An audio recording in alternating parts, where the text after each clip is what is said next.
Bonjour à toutes et à tous, chères flammes, chers êtres en chemin d'éveil.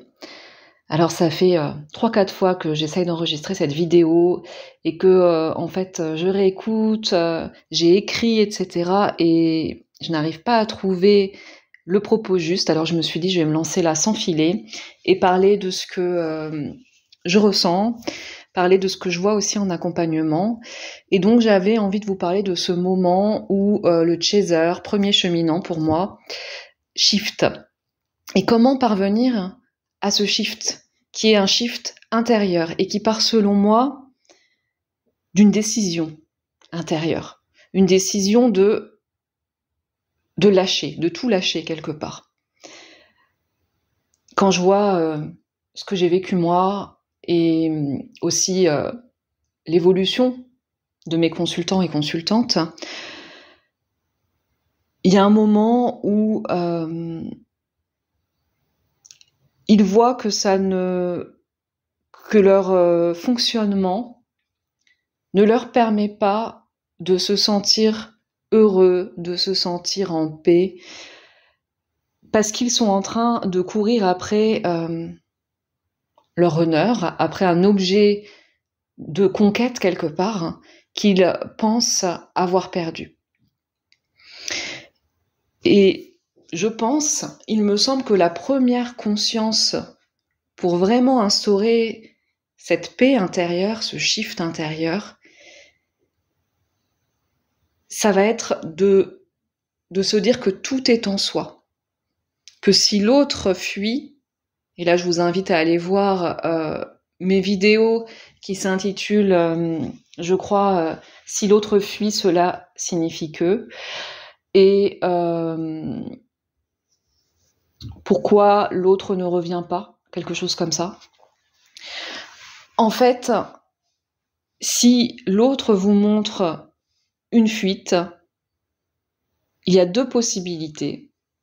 Soit c'est que vous êtes dans l'énergie du poursuivant, donc du chaser, et que donc en étant dans cette énergie, vous poursuivez quelqu'un, quelque chose, d'ailleurs plus quelque chose que quelqu'un.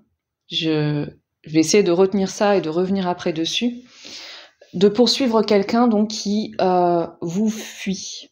Et s'il vous fuit, eh bien en fait c'est bien vous qui insufflez cette énergie de fuite à l'autre. Parce que vous êtes en train de le poursuivre et que vous n'êtes pas focus sur le bon objectif. Tout ça, ça se passe à l'intérieur de soi. Et donc la deuxième possibilité, qui fait que l'autre n'est pas là, eh bien c'est parce que vous n'avez plus envie. Vous avez décidé que ce n'était pas lui, et donc vous avez décidé qu'il n'y aura pas de réunion. À la fois, c'est une décision et c'est aussi quelque part une résignation, mais une résignation positive, de vous dire que vous méritez mieux que ça. Finalement, l'autre, il est venu vous déclencher cet éveil. Comme je le dis, moi, allez revoir ma vidéo qui s'intitule « Le réveil du chaser ». Il est venu allumer cette flamme en vous. Mais cette flamme, elle était déjà en vous, sous forme de brasier, quelque chose de latent intérieurement. Et lui, il a juste porté l'étincelle. Il a soufflé sur le brasier et la flamme s'est embrasée. Et donc, cette flamme, elle vous appartient entièrement et totalement. Lui, c'est juste cette petite étincelle, cette petite allumette qui a allumé le feu. Et après, il vous appartient de faire monter les flammes de ce feu intérieur. Et je reviens sur l'objet de la quête. Alors c'est vrai que dans l'égrégore flamme jumelle, on a ce programme. Alors je rappelle qu'un égrégore, ce sont des croyances collectives qui deviennent quelque part une science, dans le cas du concept flamme jumelle. Une science, donc, à partir de croyances, n'est pas une science, n'est pas scientifiquement prouvée. C'est une science qui est basée sur des croyances évolutives, des guidances évolutives. Et d'ailleurs, à ce propos, j'ai eu un mail auquel je n'ai pas répondu et j'espère que cette personne écoutera, elle se reconnaîtra, qui m'a demandé « Mais comment se fait-il que ton discours sur le parcours a autant changé entre tes débuts sur ta chaîne ?» Donc j'ai pris le parti de laisser ces vidéos parce que je pense qu'elles peuvent aider les personnes qui arrivent sur le parcours à garder espoir et foi en elles, en l'autre aussi, hein, et c'est important peut-être. Donc j'ai pris le parti de les laisser, peut-être qu'un jour je les enlèverai. Et puis aujourd'hui, où là j'appelle vraiment les chasers, les premiers cheminants à sortir de ces croyances et à se recentrer. Et donc à laisser quelque part le reflet du miroir que constitue le runner à l'extérieur, de reprendre ça pour elles et d'équilibrer à l'intérieur d'elles ce qu'elles ont à équilibrer. Donc effectivement, les croyances sur ce parcours sont évolutives et les guidances aussi sont évolutives. C'est-à-dire que par rapport à ce que moi j'ai pu vivre et par rapport à toutes les consultations, toutes les personnes que j'accompagne, qui sont aussi en miroir avec moi, hein, qui évoluent quelque part en même temps que moi, eh bien, d'ailleurs je le vois, alors je fais des digressions, excusez-moi, j'essaierai de revenir à ce dont je parlais. Donc j'ai eu un consultant, alors j'espère qu'il ne m'en voudra pas, je ne lui ai pas demandé l'autorisation de parler de son cas, mais je vais essayer d'être très généraliste, hein, je pense qu'il va se reconnaître. Il a commencé l'accompagnement avec moi en vraiment me disant « je suis amoureux de ma flamme jumelle, de mon runner, et je veux le retrouver dans la matière ». Et puis on a fait 3 séances en tout, dont 2 de libération des programmes, hein, des croyances. Moi je fais ça par la force de l'intention, hein, en utilisant l'intention et donc on va libérer énergétiquement les mémoires, les programmes, les programmations erronées. Et à la 3e séance, il revient, il me dit « Laure, tu ne vas pas me croire, je ne pensais jamais faire ça. » En fait, il a eu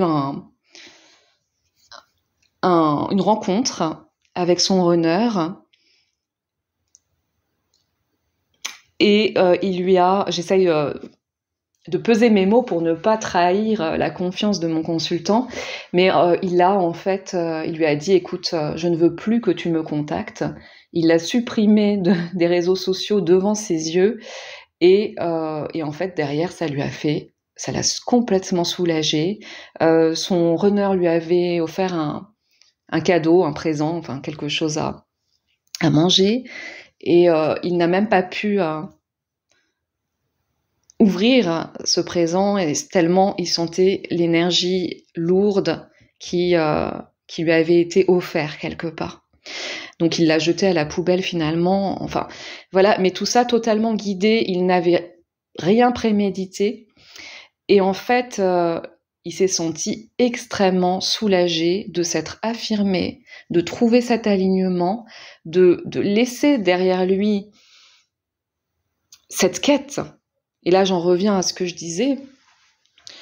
Du coup on a le sentiment dans l'égrégore flamme jumelle que on part en quête d'une réunion et que plus on va en fait avoir des signes de retour de l'autre et plus cela signifie qu'on a bien travaillé, qu'on est un être de plus en plus parfait, de plus en plus spirituel, de plus en plus, on va dire, un dieu, une déesse sur Terre. Et on se trompe là-dedans. On se trompe là-dedans. En fait, le vrai curseur, c'est lorsqu'on ne part plus en quête de quoi que ce soit, mais qu'on sait qu'on est capable de tout manifester, de tout obtenir à partir de notre énergie de créativité, de notre énergie interne de création. Et en fait, selon moi, on ne part pas en quête d'une personne. Si c'était le cas, quelque part, ce serait facile de se détacher. On part en quête d'un absolu. On part en quête en pensant que l'autre constitue un salut pour nous, qui va nous prouver que l'amour absolu existe sur cette terre.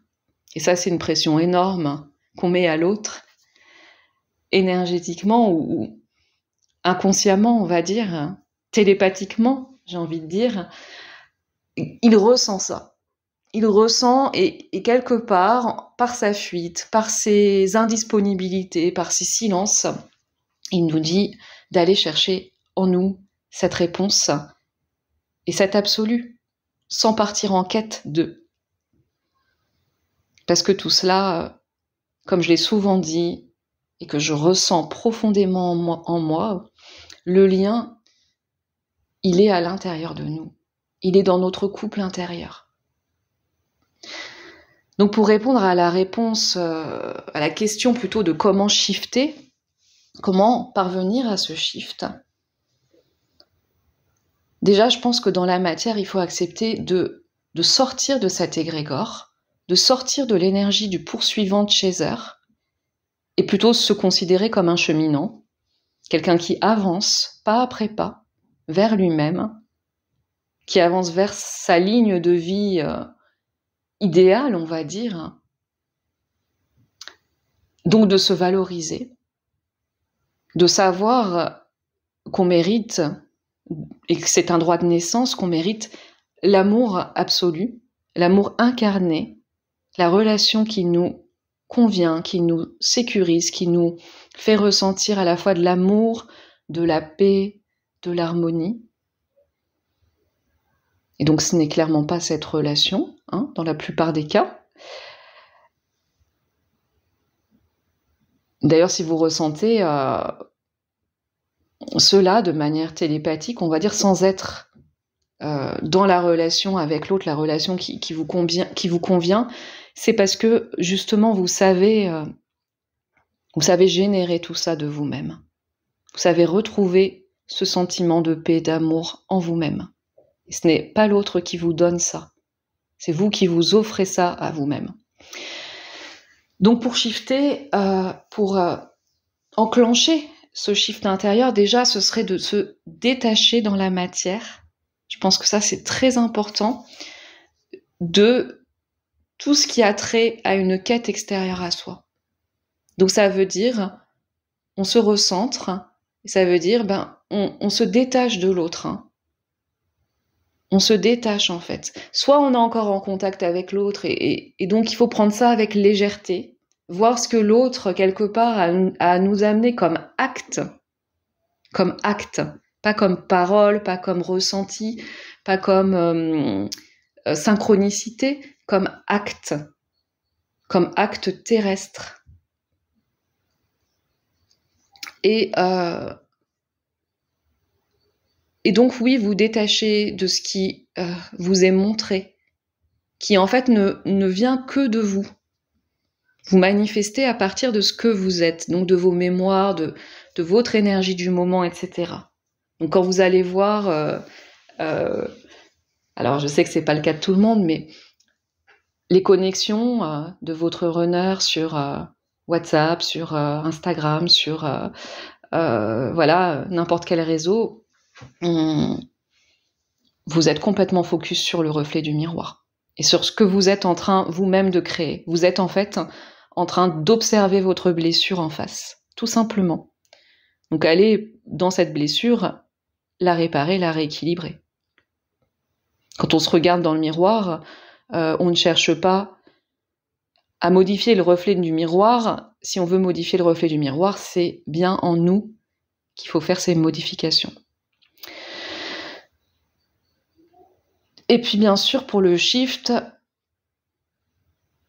accepter de remettre en question ces programmations flammes jumelles, cet égrégore. Ça, je pense que je reviendrai dessus lors des prochaines vidéos, que vous n'êtes pas un chaser.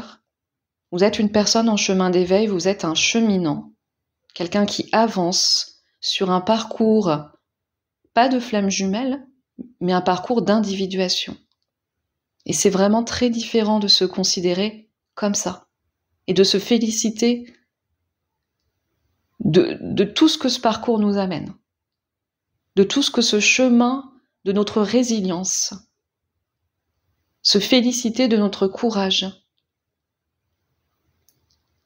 Ça, je pense que c'est très important. Donc de sortir de cette perception du chaser et du runner, d'arrêter de poursuivre ou pourchasser l'autre dans la matière, mais aussi dans l'énergie. Bon, ça, je vous aide en consultation, hein, n'hésitez pas à me contacter pour en parler. Vous avez mon adresse mail en barre de description pour une séance. Et pour le shift, donc, notre croyance de l'égrégore, qui est qu'il y a des étapes à traverser. Et ça, ces étapes, elles nous donnent, elles nous contrôlent, elles nous dirigent. Il n'y a pas d'étape toute faite. Il n'y a que votre parcours, votre vécu propre et ce que vous insufflez, en fait. Hein. Donc, en fait, pourquoi il y a des étapes qui se dessinent dans les parcours flammes jumelles, c'est parce que il y a cet égrégore derrière. Et que du coup, ça insuffle l'idée que les étapes vont être difficiles à traverser, qu'il faut faire telle et telle libération avant d'arriver à un résultat, à des retrouvailles, à une réunion, etc. La réunion, vous pouvez la voir maintenant, si vous le décidez. Dès maintenant. Mais pour ça, il faut sortir de toutes ces croyances. De toutes ces croyances. Il faut arrêter de croire qu'il y a des étapes nécessaires à traverser. Il y a vos étapes, il y a votre instant présent. Et c'est ça qui est juste, d'observer ce qui se passe pour vous, en vous. Bon, j'arrête ici parce qu'après, je fais de trop longues vidéos. J'espère que ça aura résonné pour vous. C'est vraiment comme une ébauche de ce que je ressens, de ce que je vois en consultation, que j'avais envie de vous transmettre. Si ça résonne pour vous, alors n'hésitez pas à laisser une petite trace de votre passage en vous abonnant, en likant, en partageant la vidéo. Ça me fait vraiment très plaisir que ce discours soit relayé et que ça permette aussi aux flammes jumelles de remanier un petit peu leurs croyances, et ça permet à tout le collectif de revisiter cet égrégore. On est plusieurs à le faire en ce moment parmi les youtubeurs flammes jumelles, et franchement, je pense que ça fait vraiment du bien aux flammes jumelles, à celles et ceux qui se pensent dans ce lien. Ça insuffle une certaine puissance à l'individu que nous sommes. Je vous laisse avec ça, je vous remercie énormément de votre écoute, je vous dis à très bientôt pour d'autres vidéos.